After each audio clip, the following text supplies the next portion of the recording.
We started this week by going big picture on Nebraska football. Today, let's get down in the weeds. That's next.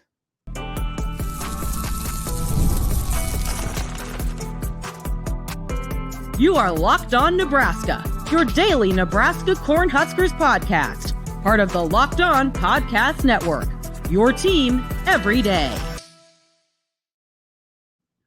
Good morning, and thank you for making Locked On Nebraska your first listen every day. We are free and available wherever you get podcasts and on YouTube, part of the Locked On Podcast Network, your team every day. And today's episode is brought to you by FanDuel. Make every moment more. This summer, FanDuel is hooking up all customers with a boost or a bonus. Daily, that's right. There's something for everyone every day, all summer long. Visit FanDuel.com to get started. All right, good morning. Happy Tuesday. Welcome to the Locked On Nebraska podcast. Connor Happer here from 1620 The Zone in Omaha. Mitch Sherman from The Athletic. Today is let's call it the official start of camp. It's time. We'll be hearing from Matt Rhule today, Marcus Satterfield, Tony White, Ed Foley. The coordinators will be speaking. There will be a whole bunch of players. It'll be a busy day for Mitch and the media, drinking out of a fire hose. From about 10 to noon coming up this afternoon. So we dug into big picture questions yesterday, and we talked about how and when we'll know, and we were hesitant to get into the weeds so quickly. And so we figured, all right, maybe we'll get to that conversation down the road. When will Nebraska, feel like they've turned the corner? Well, let's address it. Let's talk about it a little bit. As we'll get into the weeds with some deeper questions today. I have one. Mitch has a big one. Mitch, was an overlooked storyline that we haven't really talked about that you are either concerned about or you're wondering about as we head into fall camp? Yeah, so I was going to go offensive with this. I picked first on what I wanted to say, what I wanted to ask, what I wanted to address here as an overlooked topic for Nebraska heading into August. And I wanted to go offensive, but I kind of figured that I knew where you wanted to go with this, and I think I might actually agree with your take. I don't know. I haven't scrolled down the document to see what you're going to say. I know we've had some discussions about what I'm thinking in the past, so I'm going to be kind of disappointed if that's not what it is. So I started looking at the defensive side. I actually thought about making this a special teams discussion, but that's just kind of boring to me right now. I mean, we got everything in front of us, all of camp. We're going to talk about special teams at some point, like maybe mid-August. And I actually want to hear an update on the kicking position, maybe a week or so, 2 weeks into camp before I form any strong opinions. So having said all that, I am wondering today about Nebraska's pass rush. I don't think it's being talked about enough. Can it be, let's say, if not a dominant pass rush, can Nebraska's pass rush be well above average in 2024? Tell me your initial thoughts to answer that question, and then I'm going to throw some numbers at you. I had been operating the entire offseason thinking just about the defense as a whole. I don't know how can they get better, or is this group with the makeup of it, are they always going to be like a good firefighter? We put the fires out and then that's kind of it. I mean, what they were missing last year was really the ability to get turnovers, take the ball away, explosive plays on defense. Mm-hmm. And so I wondered the entire offseason, gosh, are they going to be able to figure that out? It would start here. It would start with the pass rush. I think it's aided by the fact that they'll have a better offense this year, and theoretically they shouldn't be playing with their backs up against the wall so much. So I do think it'll be improved, but it's not in the way that, and you'll talk about this in the stats in a second, but it's not in the way where they have Randy Gregory and he gets 14 sacks and that's your game. They'll have it come from a variety of different people, which I think is a pretty good thing for this defense. It's okay, but you want to have one player, I think, or one place where you can, when the offense knows it's coming and it's coming and that they know it's coming, you can still get pressure on the quarterback. And I don't know that Nebraska was good enough at that last year. I felt at times, and maybe this is just in part because it was a first-year defensive coordinator, a first-year system, and because there was not an all Big Ten, a first-team all Big Ten or an All-American defender on the group. I felt like Nebraska had real success defensively when it outcoached or outfoxed the other team. It wasn't just like put a hand in the ground, 1 versus 1 or 2 versus 1, whatever. And we're going to put our best against your best, and we're going to win that battle. I didn't think that happened a ton for Nebraska on defense last year. That's a huge credit to Tony White that he could beat teams and win the battle without necessarily overpowering opponents. So Nebraska recorded 32 sacks in 12 games last year. 32 sacks, ranked 39th nationally. That ties Nebraska with Clemson and Texas. It's 1 sack behind Iowa, 1 sack ahead of Notre Dame. That's good company. You look a little closer, and I'm not looking at all of those other team stats, but I can tell you Texas is a playoff team. They did some damage against good teams on their schedule. Texas beat Alabama. All right, Texas won the Big 12. Nebraska had 8 sacks against Colorado in a blowout loss. 8 sacks against Northwestern in a defensive struggle of a victory. But that's half of their production for the whole season right there in those two games. No sacks against Michigan. Understandable. 1 against Purdue, 1 against Maryland, 2 against Wisconsin, 1 against Iowa. In Nebraska's 6 losses, that did not include Colorado. So we're taking the 8 out against Colorado. It's a strange game. They had 10 sacks in those 6 losses. Not terrible, but for me, it's too sporadic with respect to what Nebraska's looking for this season. You agree? I do. I think it's a great point, and that's way less of a production than you would expect. Now, like I said in what I just gave before, I don't know if it's that far off of sort of just what I anecdotally thought about the defense. It actually kind of surprised me to look up at the end of the season and see that they were top 40 in sacks, and they had 32. That's the way it felt to me. Their leading sack getter was Jamari Butler last year. He had 5.5 sacks, so it's going to come from a variety of different people. The 32 sacks they had last year was Nebraska's high watermark since 2013. I mean, it's been a long time since Nebraska's been over 30 sacks. It was 10 years. And so, Rhule talks about it. He talked about right when he got here, you get 40 sacks, you're going to have a chance to win 10 games. That's basically been the truth. He's won 10 games twice in his collegiate coaching career. And there were, at 2016 in Temple, he had that team had 40 sacks. 2019 at Baylor, that team had 46 sacks and won 11 games. Okay. So those numbers definitely correlate. Explosiveness on defense, it's going to have to be, a bigger hallmark of what they do on the defensive side of the ball. They're going to need more in that category. As good as we say the defense is, it's still good. But they still need to get that edge, that kind of swagger to them. So a team that generates true pressure, not doing it with bells and whistles, not having to outcoach your opponent necessarily, where you can just line up and get pressure. It has to start with the defensive line. And Nebraska brings back all of the key pieces on its defensive front. Last year, Nash Hutmaker, Ty Robinson, and Jamari Butler, you mentioned Butler, he led the team with 5.5. Nash had 4.5. Ty Robinson had just 1 sack. So there's 11 sacks between the 3 guys who I think are viewed as a real strength, maybe the strength of the entire team for Nebraska here in 2024. I think that group can go over 15 this year, maybe even approach 20 as a trio. And you know what sacks generate? They generate turnovers. They generate bad throws. And the more that Nebraska's defense is playing a little downhill, the better off they're going to be. So, I mean, we talk about the offensive turnovers all the time, and 31 is absolutely horrendous. It was 130th in the country last year. Turnovers lost. They only gained 14. That was 93rd in the country. And so I think those numbers, while they had 32, that probably 32 sacks, that probably correlates down to a little bit of a lower number when you throw in the amount of turnovers that they were able to produce last year. So it was quite the more and more you think about you unpack last year, Mitch, the more you think they were kind of able to max as many close games as they lost. It felt like they were able to really maximize what they got in terms of production from these guys. I mean, on paper, it looks like a much worse season than it was. Yeah, defensively.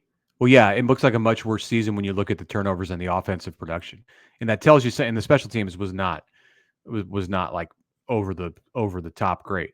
So it tells you about the defense, and it tells you about I think the togetherness of the team, and Matt Rhule, he touched on this last week at Big Ten Media Days about, because you can talk about the how close Nebraska was to 9-3, but you you can also talk about some of the dark numbers, the turnovers being at the forefront, and you're like, well, 5-7 is actually pretty good for the way that it went. Now, 5-7 is not good in anybody's book. I get that, but minus 17 in turnovers, we've talked enough about that. The last thing on the pass rush, I talked about the D line. Those guys have to lead the way. I think they're well positioned to do it. Jamari Butler, we went over some of his growth last week on the pod and how he's added weight and his journey to get to this place has been one that Nebraska documented on the Chasing 3 series, most recent episode. So Butler, Robinson, Hutmaker, those guys are they're ready to go. Like I think they can be a very good defensive line. Behind them or alongside of them in some formations, Cam Lenhart, Princewell, Uman-Milan, Riley Van Poppel, he's part of that defensive line. All decent pass rushers, if not above average. Then you have James Williams, the late season find, Javen Wright, John Bullock, MJ Sherman at the linebacker spot, maybe Vincent Shavers if he comes along the way that Nebraska thinks that he can. And Isaac Gifford, I think, is a good pass rusher as a safety if they put him in position to be able to do it.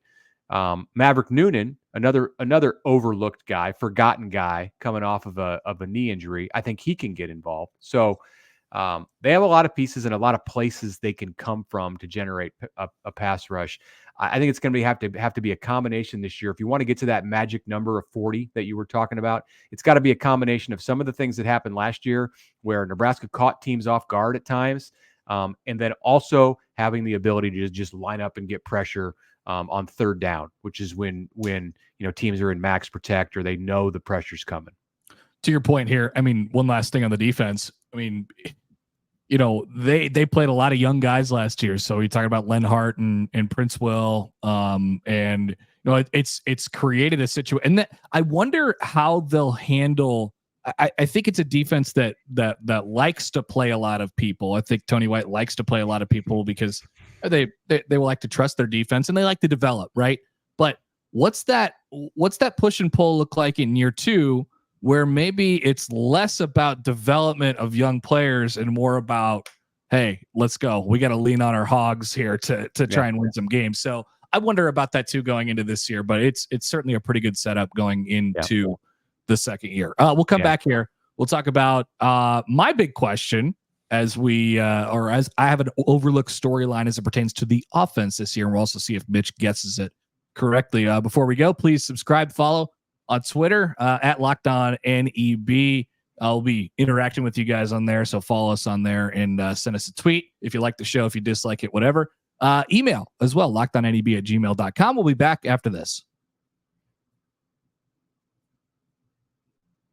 All right, it's Tapper here for the FanDuel Sportsbook, and as you know, I do love sports. I do love sports, and I cannot lie. I love them so much that I never want them to slow down. But even when they do slow down a little bit at this point of the summer and we get close to ramping back up as we get into the fall, FanDuel lets me keep them going. All I have to do is open up the FanDuel Sportsbook app and dream up any bets anytime I'm in the mood. So right now, new customers get $150 in bonus bets with any winning $5 bet. That's right. Place a $5 bet anywhere across the board, and then you got your $150 in bonus bets that you could play around with and maybe get some interesting ones going. Throw a couple parlays, same game parlays in there. It's all available for you in the FanDuel Sportsbook. Head to FanDuel.com/lockedon and make every playoff shot count. FanDuel, America's #1 sportsbook.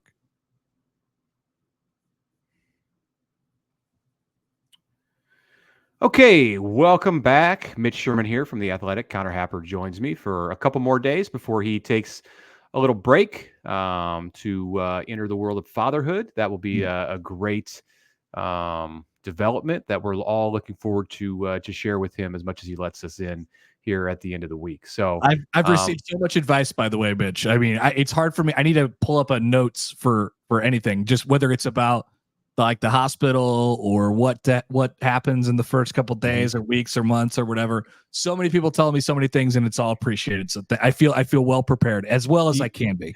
You just have to nod.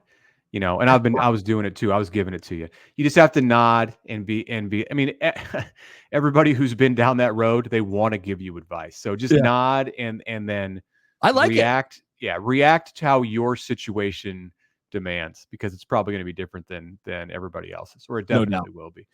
All right, I hand it over to you for your overlooked story about the Nebraska football team in 2024, and you're going offensive. I can see now in the notes we have. Is it what you guessed just right off the top? Yeah, pretty much. Okay. I didn't have the QB run part. Well, I'll let you say what it is, but Right. So I'll tell you what I thought. I do want to talk about what happens to Nebraska's offense. As long as we can remember now, I mean, it's been a long. Nebraska has featured the quarterback run as a part of their offense. It's either been a feature part of their offense, or in the case of 2023, their only offense, really, and for a stretch of the season where they won a few games. And so before I wonder out loud, I would like to be clear that this is not a case for Nebraska to use the quarterback run. I actually prefer it as a surprise element to the offense, and you'd be able to do all of the other things before you lean on one element so much. It's part of what sunk the Scott Frost era on offense. And so it's not a preference. Like, it's my preference to have a well-balanced offense across the board. But I'm wondering about this year, because I'm thinking about Nebraska not having a running quarterback, or a quarterback that they choose to run so much in a designed way in the offense. And you pair that up with their lack of explosive running back, something that we've talked about on this show. And you're not running quarterback, you're going to be less creative in the run game. You're going to turn around and hand it off. There's some different things that you could do there, jet sweeps and whatever, but it's pretty basic in the run game. So you have to be just good. Like, you have to block it well. You have to have talented players up front. You have to have talented running backs. And so the hope, I think, is that Nebraska's much expanded pass game will open up the run game. But I wonder about when things get sticky in late game, short yardage situations, where does Nebraska go? What's their bread and butter? And I think that's ultimately the question, with that quarterback run part baked into the equation. Heinrich Carver just comes into the game, and they split Dylan Raiola out wide. Is that where they go? I think that look, that's not the plan here going into August. So your question, what you're asking is if Nebraska can run the ball effectively, conventionally, without the quarterback as the main source.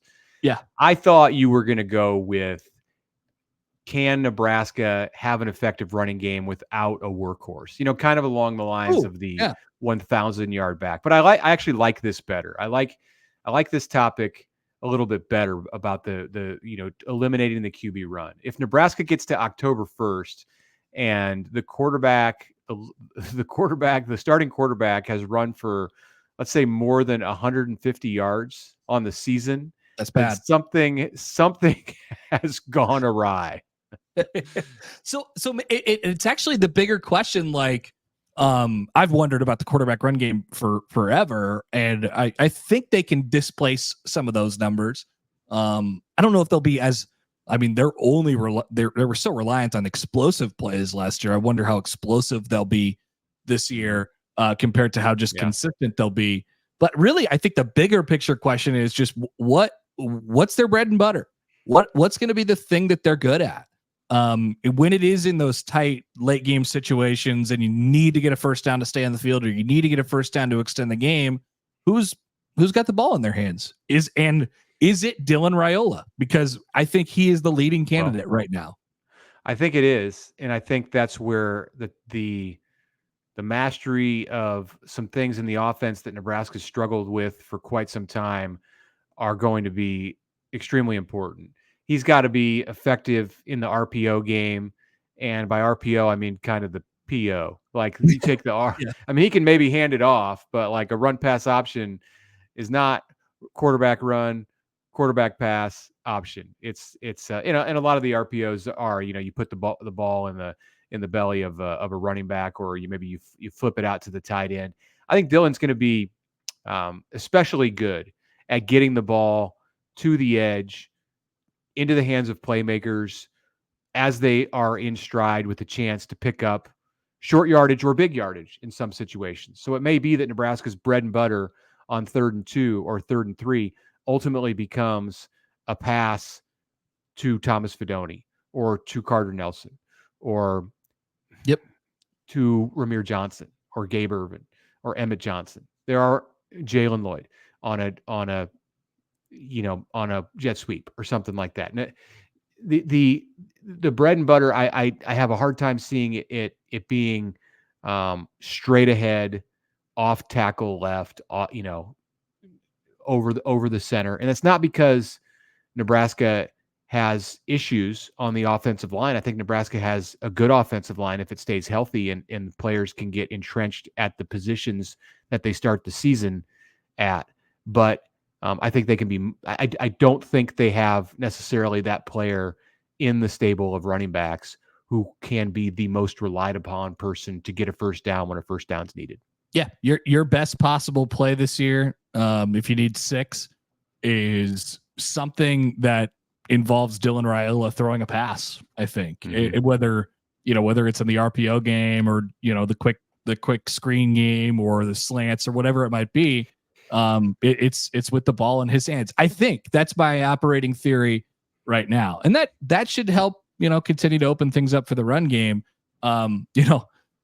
Scott Frost, right before he got fired in 2022, and he basically got the reins of the offense ripped away from him. Nebraska was really having trouble running the ball. And he was like, I think we got to be more creative in the run game. What he was talking about was exactly the situation I think that they were faced with this year. Mark Whipple's thing was like, hey, there's 2 options here. It's throw it, it's run it. And Frost came from that kind of option, spread out kind of thing. And he was right about that. I wonder what it looks like when Nebraska's running for, 3 yards a carry or something like that this year. So it'll be curious. I did get a feeling, we got a feeling of confidence from Matt Rhule on just about everything that he talked about last week in Indy. But I got a feeling that he's confident, and Ben Scott talked about this too, Nebraska's center, feeling of confidence in the running backs. But every time I hear it, and we'll see what Marcus Satterfield has to say today. Every time we hear it, I'm confident in the group. I feel like we can go out with Gabe Ervin and move the chains. I feel like we can go out with Ramir Johnson and move the chains. Same thing with Emmett Johnson. And then he threw in Dante Dowdell and Quentin Ives. They're not going to be 5 running backs who are interchangeable in this system. So this is okay to talk about on July 24th or 25th or 30th today. But August 30th, I think they have to have a more clear idea about who's getting the ball when they need to pick up a first down. That's a good first step. Yeah. Yeah. All right. That's that's my go ahead. I don't know who does this and who doesn't. We'll return here on the other side. Our number one, we might not have any breaking news for you on the other side, but it'll be an excuse to talk about the number one person on our camp countdown when we return. But a reminder about Locked On Sports Today, which is a free 24/7 sports streaming channel program for you every day to bring you the biggest stories without all the screaming. Locked On Sports Today delivers can't miss analysis, opinions, and news streaming 24/7 on YouTube or on the free Amazon Fire TV channels app, part of the Locked On Podcast Network, your team every day.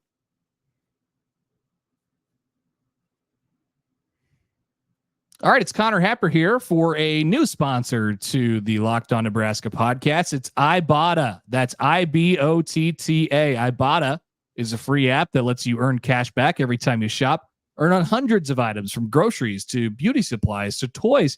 The average Ibotta user earns $256 a year, while other apps give you points that don't amount to much. Ibotta provides cash back that you can move into your bank or your PayPal account or take as gift cards. Simply add offers in the app, upload your receipt, and voila, the money is yours. And it's just there for you.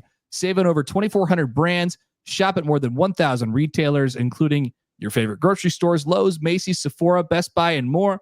Right now, Ibotta is offering our listeners $5 just for trying it out. Use the code LOCKEDONCollege when you register. Just go to the app, the Ibotta app on the App Store or Google Play, and download the free Ibotta app to start earning cash back. That's Ibotta in the Google Play or App Store with the code LOCKEDONCollege. Mitch? Yes, and I am here to tell you about Factor Meals. Warm and sunny days are calling. You can fuel up for them with Factor's no prep, no mess meals. Meet your wellness goals with a menu of chef-crafted meals that include options like Calorie Smart, Protein Plus, Keto. Factor's fresh, never frozen meals are dietitian approved and ready to go, ready to eat in 2 minutes. So no matter how busy you are, you may need this here in a few days, Connor. You'll have time to eat nutritious, great tasting meals. So what are you waiting for? Do it today with 35 different meals, and more than 60 add-ons to choose from every week. You'll always find new flavors to explore. Make your day delicious from breakfast to dessert. Stay fueled. Enjoy effortless support for your lifestyle. Head to factormeals.com/LockedOnCollege50 and use the code LockedOnCollege50 to get 50% off your first box plus 20% off your next month. That's LockedOnCollege50 at factormeals.com/LockedOnCollege50.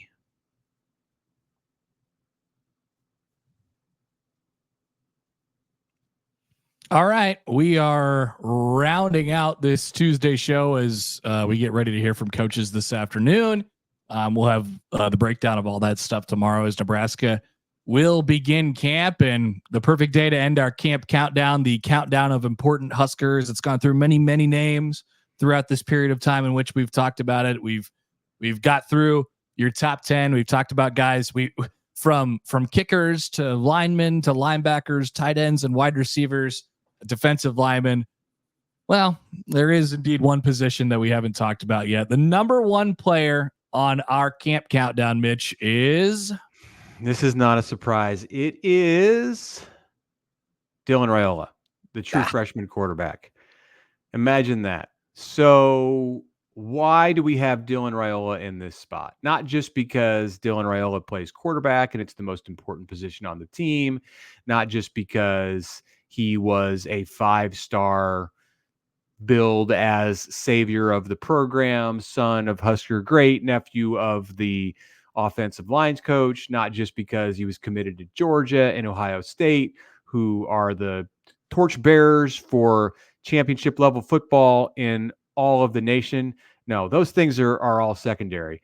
He's at the top of this list because you all saw the Nebraska offense play in 2023, and it was not a pretty thing. It scored 18 points a game. If Nebraska had scored 28 points a game, I don't believe we would be talking about Dylan Raiola in the same way, even if he was viewed as the heir apparent in the same way that we see him now. There is a dramatic, pressing need for this 19-year-old quarterback to come in and take the reins, to guide Nebraska, to manage the offense. I think when you look at what Dylan Raiola needs to do and what makes him so important, sure, he's got a huge arm, but there's a lot of confidence within the program, I think within the roster now, much more so than there was, say, 6 months ago, yes, in his ability to be a smart player and manage this thing and allow his teammates alongside him, around him on the offense and defensive side to go out and do their part to win games. You know what's funny? I think there's a case to be made that, you know, if everything this offseason and in the development category and the player acquisition category outside of the quarterback position has gone well, then you're actually taking weight off of the quarterback's shoulders, thus making him kind of less important. Now, like you said, the gap between quarterback play 2023 and quarterback play 2024 is going to be, I mean, it's astronomical. And so we're never going to know what how much, responsibility of Nebraska's offense getting better is on the quarterback himself or on all of the other players around him getting better, bringing in a co-offensive coordinator, just tweaking things here along the way, doing different things with your offense in general from a scheme perspective. Like, I think all of that stuff has also gotten better. And so he walks into obviously a far better situation than Jeff Sims or Heinrich Harburg did a year ago. So I think that's important too, to mention that, like, you could probably make a case for him to not be the most important player on this list, but when you compare it year over year, it's not close. Nebraska has matured as a program a lot in the 12 months since Matt Rhule debuted, or 11 months at this point. I don't know that it was ready for Dylan Raiola a year ago. Yes. If and he's old for his grade. He turned 19 in May. If he'd been young for his grade and graduated a year early, and all of this had been sped up a year, and the 5-star was coming out right as Rhule took over. First of all, I don't think he would have signed with Nebraska. I don't think he would have been able. I'm certain he would not have been able to see enough in the program in that short of a period of time, even if Rhule had been hired earlier, say, to make this a reality. And then second, I don't know that Nebraska was ready for a true freshman quarterback in 2023. I don't know what kind of a quarterback it was ready for. It wasn't ready for a fourth-year junior with Power 5 experience who came in and couldn't hold on to the football. It wasn't ready for what Heinrich Harburg brought to the table. It wasn't ready for what Chubba Purdy brought to the table. Sure, those guys had their faults, and Sims had more than the others because of the turnover issues.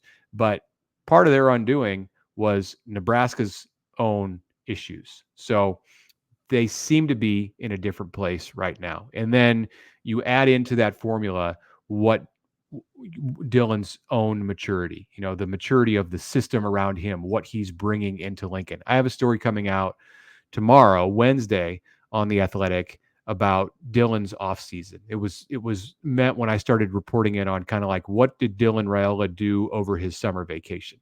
And he took it out of the building. Now, all of the quarterbacks on the Nebraska roster, certainly Heinrich Harburg and Danny Kaelin, they all go to their own individual coaches. Dylan has a trainer in Kansas City. He has a quarterbacks coach in Texas. And it was interesting to talk to Matt Rhule about this and how on board he was with Dylan Raiola going and seeking this outside help to make him the player that Nebraska absolutely needs him to be here in year 2 for the Rhule turnaround. So look for that story on Wednesday on The Athletic about Dylan's summer vacation and how it allows him to fit into what Nebraska's doing. I also love the point you made earlier about his acceptance in the locker room now, not just acceptance, like he's kind of grabbed onto it. I think that's something that you're going to hear a lot about beginning today and going on throughout the entire rest of this month. And it's a very, very good thing every time you hear it. You might start rolling your eyes by about August 22nd, but it's important that Dylan Raiola, it's his room. Started to hear it last week from Isaac Gifford and Ben Scott, both of those guys, and to have a defensive captain-like player, a fifth-year senior on the defense, talk about it in the way that Gifford did. That's I didn't get the sense it was just lip service. That's a very good sign. So, all right, we'll have a lot more to talk about regarding Dylan Raiola in the days ahead, and a lot more to talk about all around the Nebraska program as the Huskers start practice on Wednesday morning. We will be with you to preview more of that, and then continue on through the week and into next week as the Huskers get the pads on. So want to let you know on the way out the door that Locked On has launched the first ever national sports 24/7 streaming channel on YouTube. And now it's available on the Amazon Fire TV in the free Fire TV channels app. Locked On Sports Today is here for you 24/7, covering the top sports stories of the day with local experts of Locked On, plus our national shows that cover every league. Find Locked On Sports Today, now available on the free Fire TV channels app.